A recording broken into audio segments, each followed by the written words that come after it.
আমি বক্তব্য দিব না, তবে একটি কথা না বললেই নয়। এই 17 বছর স্বৈরাচারী সরকারের বিরুদ্ধে আমরা আন্দোলন করেছি। আপনারা জানেন আমরা জেলেছিলাম, হামলা মামলার শিকার হয়েছি। এই সরকার পতন হওয়ার পরে একটি মহল ইতিমধ্যে ধরা পড়েছে, ঘাটতি মেরেছিল। 71 সালের যুদ্ধে আমাদের বিরোধিতা করেছে। আমরা স্বাধীনতার পক্ষের শক্তি, তারা স্বাধীনতার বিপক্ষের শক্তি। এই 17 বছর তারা আওয়ামী লীগে বিভিন্ন সংগঠনে তুলেছিল, তারা যোগদান করে তাদের সাথে হালুয়া রুটি খেয়েছে। আজকে তারা বলছে বাংলাদেশে গণতন্ত্রের জন্য তারা অনেকে আন্দোলন করেছে।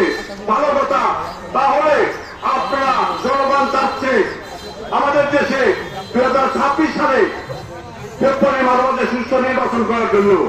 আপনারা বিভিন্ন ভাবে তাও বাংলা করে বিভিন্ন কথাবার্তা বলছেন, এটা হবে না।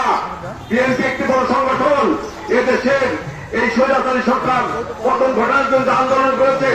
আমরা শক্ত আপনাদের পিছে আমরা আছি। আপনারা যে কথাই বলেন বিভ্রান্ত তৈরি করবেন না। নির্বাচন আসুন, নির্বাচন নিয়ে আমরা একটি কথা বলতে চাই। 2026 সালে 25 ফেব্রুয়ারি মাঝে নির্বাচন হবে। আমাদের ধানের শীষের যে যেখানে আছেন আপনারা ঐক্যবদ্ধ হবে, যেভাবে স্বৈরাচারী সরকার পতন ঘটেছে সকল গ্রুপের ঊর্ধ্বে রেখে আপনার সকলে ধানের শীষে ভোট দেবেন।